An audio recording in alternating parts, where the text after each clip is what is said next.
What's going on, YouTube? RDAP Dan here, Federal Prison Time Consulting, and today we're going to be talking about federal prison and the coronavirus, better known as COVID-19. Give you all a few minutes to join us. If you take a moment, if you haven't done so, make sure you subscribe to our channel. Also tap on the bell up in the top right-hand corner of your screen. Turn on notifications. Text the word YouTube to 76626. That way you'll be put on our notifications.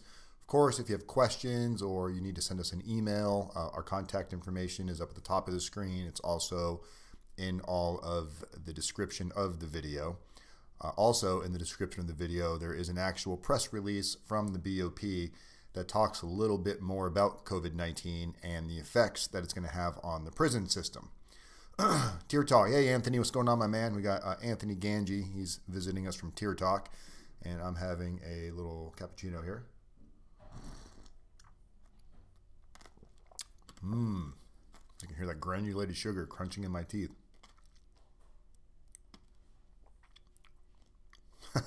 Anthony, if I was set up to do that, that'd be pretty neat if I could do a phone visit, but I wouldn't know how to do that other than putting you on speakerphone. I need some IT, some technicians to be running over there in the background, making stuff work.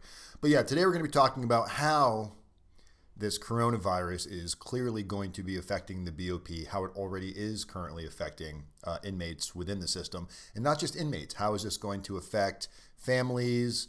There's a lot more ripple effect that I think a lot of people understand. Many of you right now are probably thinking to yourself, this thing isn't that bad. The virus, it hasn't really caused that much damage. And my take on all of this is, regardless of whether or not the virus is that serious, what people are doing in the response to the virus and how it's treating the economy is very serious. I'm 41 years old and I've never experienced anything like what I'm experiencing right now. Just looking out the window, local stores, NBA, we're talking Disney is shut down. There's no basketball, baseball. Every event you can imagine is closing by the minute. Schools are closed. Colleges are closed. People are being sent home from work. Travel bans. We're seeing some pretty serious stuff, which, granted, it's a lot of hype from social media and the government. But nonetheless, the effect that this is having on all of us is creating quite the uproar and the stirring of the economy. Toilet paper shortage. Whoever would have thought we were going to see a day and age where you can't go get toilet paper. So the trickle effect that this has on the BOP. Most of you know, if you don't know, if this is your first time visiting the channel, I am a prison consultant. We work with individuals as they prepare to enter potentially into the prison system. We help them not just prepare what they should expect in prison, but what they can do to potentially shorten their sentence. Programs they can qualify for: sentencing mitigation, personal narrative preparation, character reference letter preparation, really helping you understand the importance and the validity that goes into a pre-sentence interview, which is a interview conducted through U.S. probation right after you take your plea agreement, prior to sentencing. There'll be an interview process, and much of what goes on in that interview process can really dictate a lot of what type of sentence you're going to receive, programs you can qualify for that could potentially give you sentencing reduction.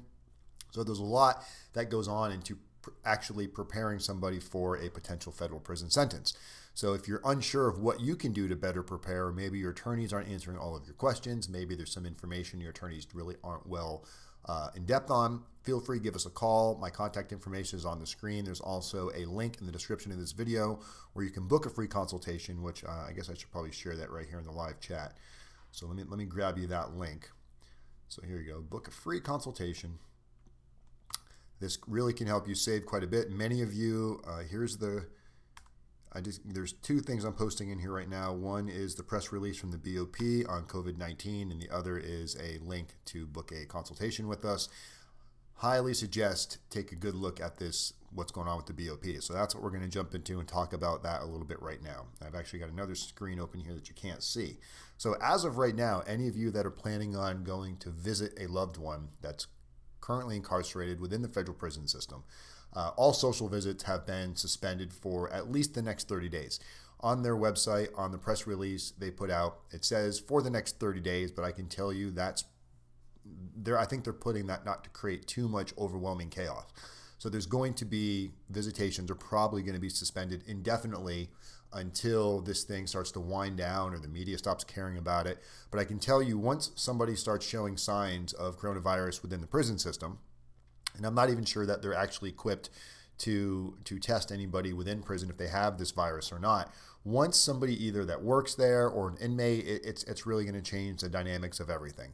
I spoke to another client who's actually, their attorney is preparing a motion right now to go to the judge to try to get the judge to potentially change their sentencing from time in the BOP to straight home confinement, because how is the prison system going to deal with these mass shutdowns? What's going to happen if the prison system has a breakout in the prison of coronavirus and they are not equipped to really handle with such an epidemic like this? They'd be better off taking nonviolent criminals, nonviolent offenders, and sending them to like a home confinement or a probation sentence versus leaving them in a prison system that has no real chemicals, no cleaning, the ability to keep somebody safe in a clean environment in the prison system is extremely hard. They don't give inmates bleach. They just don't really equip you with the proper tools that would be necessary to protect individuals from this.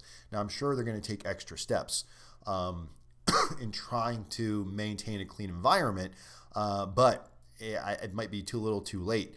So many inmates or so many individuals are locked up in the United States, not just in the federal prison system, but at state level. And how many of those individuals are nonviolent? Nonviolent individuals, there might be a huge benefit right now to creating space in the prison system, to putting them in some other sort of a monitored situation of home confinement or probation or something similar. Even the halfway houses. A lot of you that are planning on going to a halfway house real soon. Soon as something shows signs of somebody at a halfway house getting sick, they're going to shut down the halfway house. Most of you right now that are expecting 6 months to a year in halfway house, we're already hearing rumors from the halfway houses that they're no longer taking individuals until this passes. So we're going to start seeing a lot of bad negative information spiraling out of control from this. They're also stopping inmate movement, meaning if you're trying to transfer from one location to another, or you have a transfer request in there right now, they have stopped all transfers. Again, they're saying for the next 30 days, but I can tell you that's going to change to indefinite unless something changes within the media of the outpour of what this virus is actually doing. So as of right now, all visitations have been suspended. And maybe you haven't heard this, or maybe you have heard this, but this is posted on the BOP's website. Now, some things that they are going to try to do is they're increasing the phone minutes from 300 to 500 minutes. I don't know if it's actually gone into effect yet, but they're changing it from 300 to 500. Now, I can tell you the problem is going to be this. If this thing becomes serious enough and it actually does start hitting some of the prisons, and once these prisons go on lockdown, you're not using the phone when you're on lockdown. You don't have a phone in your room unless you are crazy and you're hanging on to a cell phone. So even if they're giving individuals extra phone minutes of 300 to 500 minutes per month, unless you're allowed out to use the phone, you're not going to be able to make any phone calls. So this is going to have effects where you won't even be able to use your 500 minutes per month, more than likely. Because if they do put people into a lockdown situation where, let's say they lock you down 80% of the day and they're letting you out 10, 15% of the day to, take showers, make phone calls, everybody's going to be trying to be making phone calls at the same time. It's not like it is now where most federal prisons and low custody levels of camps and lows, you have open movement where you can walk around and do what you want to do. So people aren't jumping to the phones like crazy. Now for those of us that have been through this, we know during peak hours of prison, during after count time, after dinner, before bed, there's lines to use the phone. You're waiting, like, next, who's got next on the phone? You find out who's next and you're like, I'm after you. And you might wait 20, 30 minutes before you can get to a phone. With this situation that we're going through now, the wait time for the phones is going to be so incredibly long, especially if there's going to be a lockdown situation, that you may not hear from your loved one for a long period of time, other than mail, maybe some emails, but even the computer systems. Everyone's going to be trying to using the computers at the same time because there's going to be minimal movement outside of the compound where individuals are going to be locked in at either their cubes or their cells or their dormitory or confined to a certain area, spreading viruses on the phone. This is going to have such a trickle effect that if you haven't gone to see your loved one yet and they haven't for some reason put a ban restriction on you going to the prison, from what I'm reading, it's already done. They've already put the restriction on there, no visitations. You're going to have to realize that this is going to be a real serious situation for probably the next several weeks, if not several months. This is blown so out of proportion. Not that many people have actually kicked over from this coronavirus. Many people have gotten sick from it. I honestly believe, if you guys remember watching my video back in January, I told you I felt like I was on my damn deathbed. I'm pretty certain that that might have been what I've had. They weren't testing for it then, but I've never experienced the flu like that. Nonetheless, whatever I had, I survived it. I'm definitely feeling some of the, still a little bit of the lingering effects. I still have a little bit of a cough that still I'm going through. So maybe it was the coronavirus, maybe it wasn't. But I'm talking to a lot of individuals right now that also think they have it. They just don't have the ability to be tested. So we sent an email out to all of our clients and just people that we have on Core Links, which is thousands of individuals through a combination of clients and individuals in the prison system. We sent these messages out through Core Links to ask how the prison was responding to this. Up until about 2 days ago, every response we got was everything's running smooth, visitations are fine, no one in here, there's no quarantines. Until yesterday, all of a sudden, those same people all started emailing us back saying, we don't understand what's happened. All of a sudden, we're on lockdown. They're bringing food to our rooms. They've stopped all visitations. They're quarantining us. Somebody sneezed, and they're immediately bringing that person out and bringing them to, the medical bay. They're not equipped to handle with this. And you have to imagine the staff that works there is terrified of bringing something in, but more importantly, they're terrified of getting something and bringing it out. So you guys have to prepare. This is probably the absolute worst time anybody could be getting ready to go into a federal prison situation. There should never be a time more conducive to right now than when your attorney, prosecutors, and judges should all be considering alternative avenues to federal prison, something like home confinement, probation, something that's not going to put somebody in a situation that we're not able to maintain.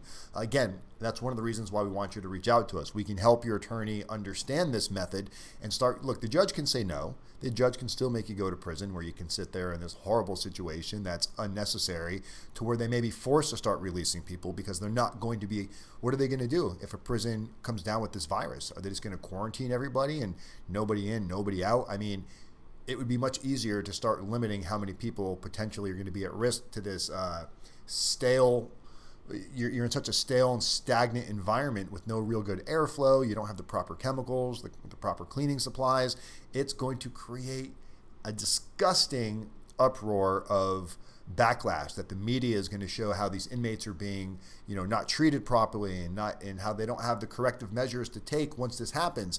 The preventative measures needs to happen now, before this quarantine goes on lockdown and before somebody within the prison system gets it. Once somebody in the prison system has it, now you're not releasing anybody because potentially you're releasing somebody else that has it. It's going to be like a cruise ship. You're going to be locked in a prison with no good airflow and no actual chemicals and no real medical attention. So we're probably going to see a lot of people get sick from this and a lot of people not have the ability to get the help that they're deserved. Elma Williams, my daughter is in a Plain State jail. Texas, does anyone know of anything going on there with the virus? It's the same everywhere. I think everybody is trying to mentally prepare because I don't know what actual preparation these prisons can do. This is not something that we've ever seen before. This is like a hurricane on steroids. We all see, when hurricane season comes, and I live in South Florida. I went last night. You hear these toilet paper bandits that are just buying up all of the toilet paper everywhere. Luckily in my household, we have a little bit of toilet paper left in the house. And when I went to the store and realized impossible to buy toilet paper, and I went to Amazon and found one link on Amazon that still had toilet paper that's delivering on a Monday, but even Amazon's practically out of toilet paper and hand sanitizer. People have lost their damn minds, and we are seeing something that this country is not ready to see. This is the epidemic that we've all been fearing. This is basically potentially our zombie apocalypse, whatever you want to call this, the Walking Dead. We are now seeing things that we've never thought we would see from a flu. So prisons are going to be directly affected by this. And the problem is there's not a whole lot of sympathy from the general public to the prison system and to inmates, because it's easy to just round these inmates as criminals or violent criminals or murderers and killers.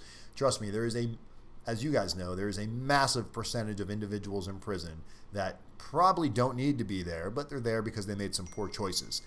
They are going to suffer severely, not just from the virus, but from the lockdown situation, lack of programming, lack of exercise, lack of family visits, lack of phone calls, lack of emails. This is going to have a ripple effect that is going to rip through our judicial system like something we've never seen before.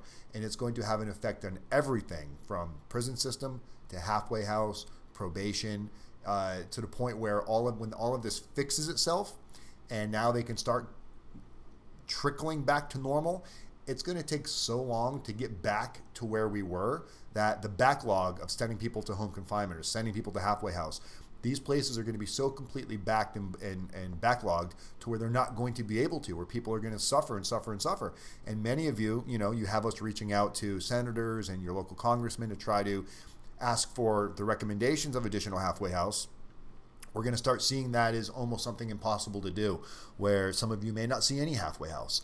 And I'm not here to try to terrify you and scare the shit out of you, but this is why you need to take the front end of your situation real serious and find out if there are any alternative measures that can be taken or explored before you actually get sentenced and end up in a spot where you may spend longer than needed in a very undesirable location. Federal prison for me was a cakewalk, right? Because I went into a low security, didn't really have anything to worry about. We had an open compound, we had half-mile track, we had tennis, volleyball, we had all of these things to do to keep ourselves busy. Phone calls every day. This is stuff that you may not have, even going to the same exact prison. It's going to look like a ghost town in there because everybody is going to be locked down for the fear of what if you get this virus that hasn't really killed that many people, but the media has put so much pressure on all of these agencies from sports to be responsible and not spread it. So they're so afraid of what happens if somebody catches something and they find out they didn't do a lockdown. So a lot of this is going to come from pure fear. So you're going to have to really align yourself properly to put yourself in that best situation and really start thinking outside of the box. We've been speaking to people all week. We've been busier now than we've ever dealt with prior to what's going on these last couple of weeks. The amount of calls coming in from first-time nonviolent defendants is getting to a point where we may have to limit how many clients we take on to make sure that we can maintain this type of an intake. We don't want to bite off more than we can chew. We want to be able to facilitate every individual that comes to us.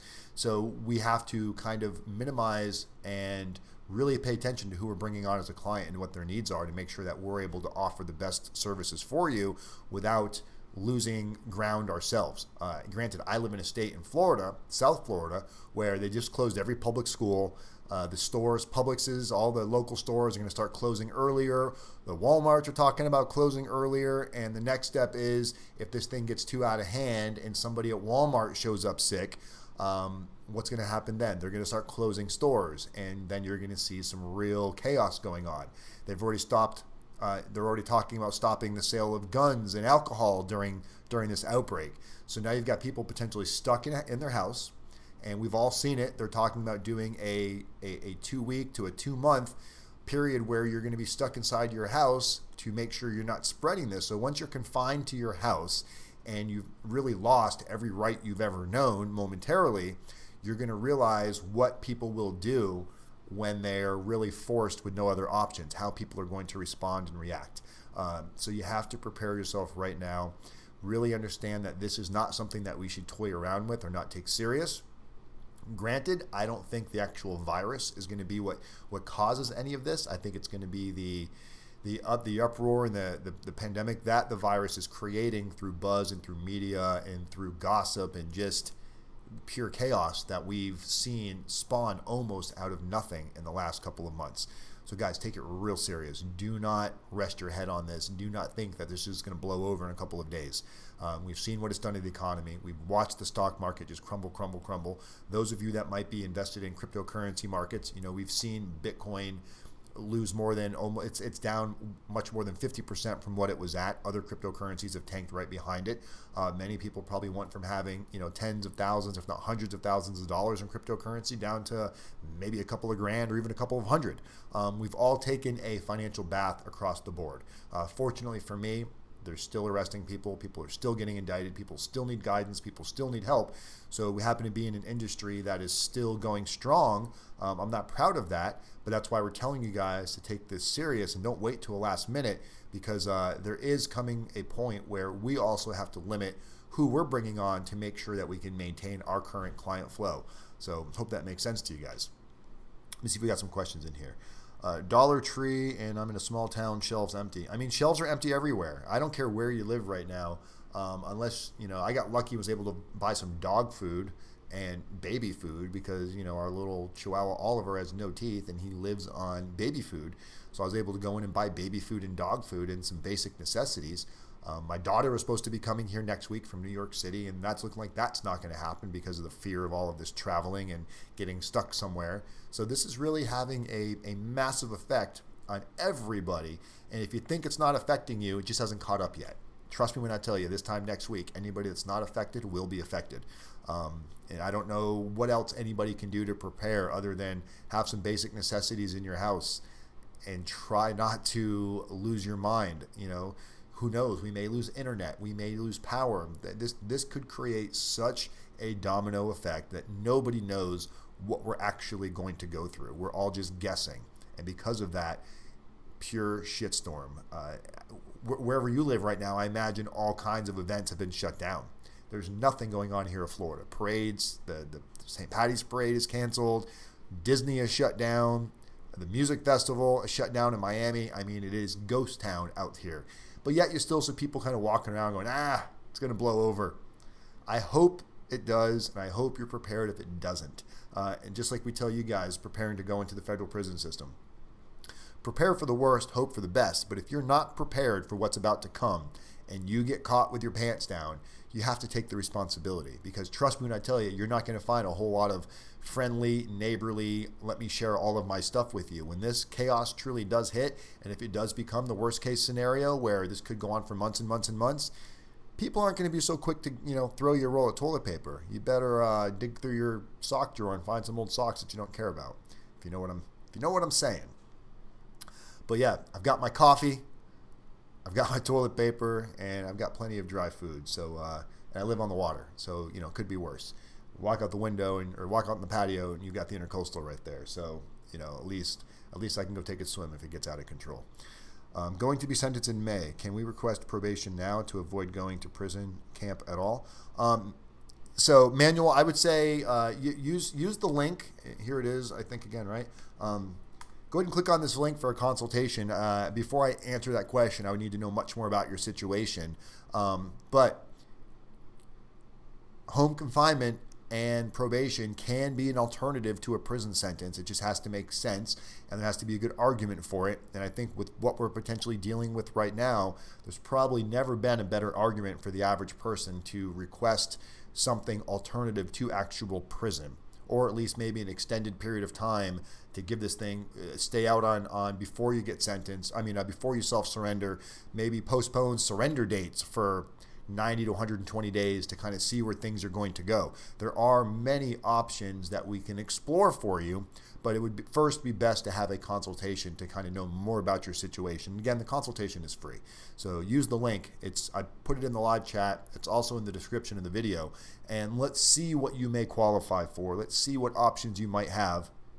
And then we can determine whether or not it would be a good fit for us to be your consultant and you to be our client. But that would be the way to start. Lisa, hi Dan, I'm surrendering on March 23rd to Bryan, Texas. BOP states they're still taking new prisoners. I have to fly across country so a lot of these individuals are still taking new inmates, obviously, because they haven't stopped people from going to the prison system. However, I was reading, I believe it was and again, I put that link in the description of the video where the BOP has the press release. I believe I did read in there that all intakes are going to go through a screening. I don't know if it's going to be a quarantine phase where they're going to, quarantine you for a period of time to make sure you don't have any symptoms. But I would, especially by that date in May, You said May, right? Oh no, March 23rd. I would expect towards the end of March, early April, if nothing has drastically changed to the positive, if this continues on the course that it's on, which it seems like almost every 48 hours, it kind of like multiplies itself. If it continues on the course that it is right now, I would imagine by the time that you're self-surrendering, they're going to be doing some kind of a quarantine phase for individuals that come in.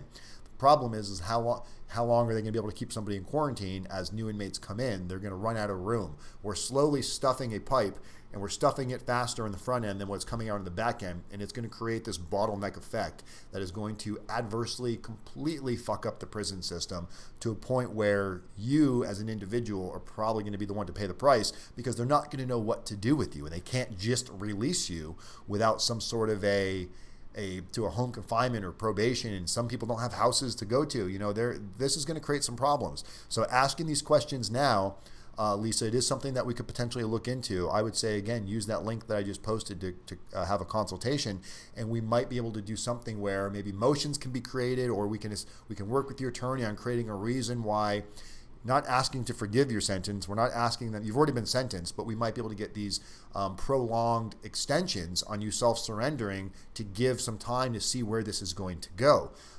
You have to use your resources. Most of you that don't know what to do right now, that you're flailing in the dark, you're Googling, you're trying to figure things out. This is something that we're spending a lot of time and energy on right now, because it's what's important. It's what's on the forefront of the horizon, and it's so unstable and unsteady and uncharted, right? We're going back into some uncharted territory. Up until now, everything most of you are going to experience with the federal prison system, I either experienced personally or experienced it indirectly through, the thousands of individuals that we've worked with. Now we're going into brand new uncharted territory as a group, and we have to collectively put our minds together and come up with some possible avenues and directions that make sense, that can kind of allow us to kind of take back and assess what's going on before any final decisions are made. So you have to take this extremely serious, my friends. This is something that none of us are prepared for. And I even debated doing this video. I'm like, I don't want to scare the shit out of everybody, because we've never prided ourselves on using fear to motivate somebody. But this is something we should all be very afraid of, because none of us know what to expect from it. And there's a lot of people out right now that are going to tell you, don't worry about it, don't worry about it. Definitely worry about it. I was one of those people 2 or 3 weeks ago. I was like, this is so stupid. Why are we giving this any attention? Well, it got enough attention to the point where all these press releases have come out. It's all the media is talking about. And now that there's been such actual events have taken place, from closures of every sporting event to every public gathering, if that doesn't tell you, when Disney shuts their doors, you should know something's going on. When Walmart's talking about closing stores, it's getting serious. Shit's got real. This is something that is way more serious than any of us ever could have really fathomed or imagined. Jeff, my co-defendants in Beaumont Low says they aren't doing canteen, commissary. So yeah, I mean, anything that requires individuals to be in a group gathering, we're going to see that slowly less and less and less. In order for commissary to take place, inmates go to work. If they stop all working programs in prison due to coronavirus spreading of the virus, nobody's going to have a job. If you don't have inmates going to work, there's not going to be any canteen. There's not going to be any commissary. There's not going to be any visitations. You're going to see it come to a point where it's just on pure lockdown, and they might segment, let a group out here and there, straight to the shower, straight back. Food's probably going to be delivered directly to the units. They'll let a skeleton crew of individuals that are going to take care of the food. Pens, penitentiaries that are adjacent to like camps or low securities, they're probably going to lock down all of the penitentiaries and have some individuals from a camp or a low who have minimal custody maybe do some of the work at the pens and bring the food to the inmates. This is going to go, and the spider effect from this, the moving parts that are behind this, and the ripple that this is truly going to have, it is going to go so deep, it's going to penetrate so far into the federal system and the state system too, that once it's there, it's going to feel like it just happened out of the blue. But trust me when I tell you, they're already planning for a mass shutdown of zero progress in the prison system, which is going to affect the First Step Act. Those of you that are getting ready to take programs and take classes to help towards your good time release credits of the pre-release good time towards home confinement and halfway house. When there's no classes and there's no programs, those of you that are supposed to be taking RDAP to get a year off, when they kill the RDAP program because they can't put groups of people together, they're not just going to give you the time without you doing the work. So yes, you still want to make sure you're potentially qualified for RDAP, but there's no guarantee that you're going to be able to take the program because the program may go on pause temporarily. If this does not get under control real soon, it is going to be very bad for everybody involved. What's up, Dan? Spoke last week, got 15 months and haven't got a surrender date yet. I didn't have a long enough time to get RDAP. I have a paid attorney. Should we request house arrest? Well, you can't request house arrest at this point. You've already been sentenced. The BOP would now that you're under BOP jurisdiction, BOP would have to send you to like a home confinement situation under their jurisdiction. So you got the courts and you got the prison system, right? So once you're sentenced, you're dealing directly with the BOP. Your best bet would be to try to get extensions on your surrender potentially. I think you said you don't know when you're surrendering debt. You don't have a surrender date yet. Your best bet would be try to get like an indefinite surrender date to see where all of this falls, because as you can see, you're going to potentially be walking into a prison system that's going to be in a lockdown type of a situation. Very little movement is going to be taking place in the prison. Once one person shows symptoms of this coronavirus at a particular prison, that prison is going to become a ghost yard, a graveyard. You have to realize that this is, we're not exaggerating. We're not making it sound worse than it is. If you're not preparing for that, then you're not preparing to be realistic. Inmates and their families understand. They know we need to lock down these facilities and protect the spread. Granted, Anthony's not wrong. Anthony is a ex-correctional officer who now works more in the upper management of it, and he's not wrong. But a lot of the responsibility that can take place right now is for these nonviolent individuals, is they may not need to go there at all. That's what we would like to see happen. The prison system is not, and you know this, Anthony. Most prisons that you've worked at are not equipped to handle with this type of a lockdown situation, because this is not because inmates got out of control or there was a riot. This can also affect the families of people not wanting to go to work. This can affect food. This can affect travel. This can have adverse effects for a long period of time, to the point where nobody can really say when this is going to open back up. When they say visitations are suspended for 30 days, don't allow yourself to be delusional thinking that, okay, in 30 days visitation's going to open back up. That's only under the assumption that things get drastically better in the next 30 days. If things do not drastically get better in the next 30 days, that 30-day marker will change to indefinite. And those of you that are, you can't get upset about this. What do you expect to happen? If there's this epidemic that the media has blown way out of proportion, they have no choice but to lock the doors. There's no other option other than sending people home. But yet there's still plenty of individuals that don't have that ability, that are violent or in custody levels to where they can't go home. So it's not going to change the fact that what you guys are getting ready to deal with, I thank God that I wasn't going through what you're going through in this time. I feel like back in my day, walking uphill using the porta potty, it's one of those that this is something that we're experiencing that we never thought we would ever see. Not in a day and age where technology is so just on fire, and this is what spread the rumor out of control. I'm firmly convinced that if this didn't get blown out of proportion to the way it was, this could have been dealt with much differently. I think there was a level of responsibility from the media, and the media has abused what they thought was just going to create great views and great watch time, to the point now where it's created a worldwide shutdown of economies.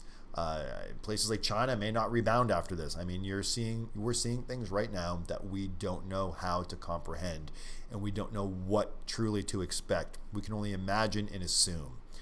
We don't know how severe this storm is going to be, and we don't know how long it's going to last. This is like a hurricane hitting the entire world at once. I have to surrender next week. I was in the hospital for 3 days and was released yesterday. We submitted a motion to delay my surrender. Not sure what steps they are taking with the new inmates coming in. Good chance you might go through a quarantine status when you get in there, Katie. I'm not sure. And I'm not sure what your attorney submitted for the extension. I would love to see the motion that was filed. So the BOP could recommend house arrest. Who do I contact? Nobody you can. The thing is you're not going to get a hold of the BOP from out here. It's going to have to be done once you're already in. That's the downside. That's why I suggest trying to get an extension on your surrender date. For those of you that are already in prison, everybody's asking for it. Everybody's asking to be sent home. You're not going to have any. The only thing you can do is create the voice and just be one more person of saying, hey, we shouldn't be here. But until the BOP decides to do this for the majority of individuals, until it's something they actually put in place that they're going to do, and it's not an overnight process, if you self-surrender when you're supposed to self-surrender, I don't see you getting sent to home confinement or a house arrest type of or a probated type of a situation until months and months and months down the road, if not longer, by the time it takes them to actually process the idea, implement it, approve it, figure out how it's going to work, who's going to be monitoring who. There's many steps that would need to be taken. That's why for those of you that haven't been sentenced yet, it's very important that you at least have your attorneys look into the aspect of alternatives to prison, because then the judge could say home confinement or probation or combination of the two, or at least be very open to the idea of a surrender date planted way out in the future based on how all of this goes down. Some judges may not care. Some judges will, I'm going to sentence you and the BOP can deal with it. It just really depends on what level of responsibility it's going to start with and who's going to accept that responsibility. If everybody's trying to pass the buck to somebody else and say, well, it's not my job or it's not my problem or I don't know how to fix it or it's above my pay grade, you're going to deal with a lot of, dumb and dumber, not knowing what the other hand's doing, which has always been something we've dealt with in the prison system, is just a lot of disorganization and disarray of responsibilities and dropping the ball, which we've seen. We've seen it across the gear. So the BOP could recommend house arrest. Okay, sorry, that was the same question. Yeah, you're not going to know who you're going to need contact. You're going to want to talk to your case manager. And your case manager is probably going to say, yeah, get on the list. You and every other single person sitting here is asking the same question. That's the problem is there's nothing unique about this other than you and I are talking about it right now, and we're trying to bring awareness to this. Very ugly. God, very ugly. We have a friend of ours that got sentenced, and she got a relatively great sentence, 8 months, but they sent her to it's called SeaTac in Seattle. And they've got them on lockdown. They're let out maybe 1 to 2 hours a day right now. It's kind of like it's almost ran like a county jail type of an atmosphere, and just horrible situation. She's the only person in there with no priors. She doesn't know how to deal with herself. Well, her husband got 19 months and, he's at Sheridan, but Sheridan's going to be dealing with their own problems very, very soon because they're going to be on lockdown. Their visitations have all been suspended. Everyone's like, well, they're going to give us 500 minutes of phone time. Not when everybody's trying to use the phone at the same time. You won't be able to use your minutes because you won't be out of your unit long enough to be able to use the phone before they recall you back to lockdown. So prepare for the storm, guys. Really, mentally prepare for your prison time to be a little rougher than the average person. For the first time nonviolent offenders that usually are just going to be in a camp atmosphere, walking the track. These are things that you may not have the luxury of doing during your prison sentence. So again, this channel's never been designed to motivate or create fear or talk about the fear, but this is a very realistic situation that we're dealing with right now. And let's hope I'm fucking dead wrong. Let's hope something happens on the news tomorrow and they're like, all right, everything's back to normal, guys. School's all open. Disney's back open. Sorry, we made a mistake. Let's hope all of that happens overnight. But if you actually think that's happening, I don't. I think this is going to continually to get worse. Washington has already closed all of their schools until April something. So all of their schools are closed till April. Florida has closed every school for at least the next 2 weeks. And parents are freaking out. What are we going to do about daycare? What am I going to do about going to work? And everyone's got the mindset of going, okay, I can get through the next 2 weeks. I think that's why they say things like 2 weeks, because it gives us the ability to okay, I can deal with this for 2 weeks. But mark my words, it's not going to be just 2 weeks. Unless something changes, they're not all of a sudden going to send people back to school as more and more people are potentially catching this virus. So Take this for what it is. I say take it very serious. Prepare better than you've ever prepared. For those of you that are going to prison, get out and get some supplies if you can. Those of you that are getting ready to go to prison, if you're not sure, use this link. Let's do a consultation. Let's find out maybe if we can get you an extension on surrendering. And if you haven't been sentenced yet, let's talk about some alternative ideas. Maybe we can get on the phone with your attorney, come up with, granted, a lot of the stuff may not be within your guideline range, but we're dealing with unforeseen circumstances that might have some mitigating factors to a decision of a judge. And what's the worst the judge is going to say? No. If your attorney's not willing to ask, that would be a concern of mine. But if your attorney is willing to ask, you need to make sure your attorney is educated in how they should ask, and not just ask for the point of asking, not just ask to make you happy. They need to ask with some dictation behind it, doing their homework. We can assist with that. We're doing this for almost all of our clients right now. This is something that we're kind of aiming for, and it's so brand new that I can't even give you a number on how it's going to look as far as what's the percentage of this working versus not working. It's brand new. This virus really became a nationwide freaking epidemic to the point where the majority of people now are taking it serious over the last 72 hours. In 72 hours from now, I imagine it's going to be far worse than it is right now, at least on the on how people are dealing with it and what people are doing, running around crazy. So be safe, guys. Don't allow yourselves to overreact, but take it very serious. If you haven't woken up from this yet, you really need to pay attention to it because it is going to have an effect on you and everybody you know. All right, book your consultation. Don't forget to like, share this video, throw it up on your social media. If you got Facebook, share it, grab the link, put it on Facebook. Anybody you know that might be facing some federal prison time, I'm telling you, we have the best of the best working. We're extremely busy right now. So if you are serious in trying to get some help, use the link, book a consultation, because we need to probably bring in some additional help in order for us to maintain this level of craziness of what's going on right now. So give us a call. Let us see what we can do for you. I'm RDAP Dan, Federal Prison Time Consulting. People helping people, communities method, one day at a time. I will see you guys all real soon. Stay safe, guys. I'm out of here. Peace.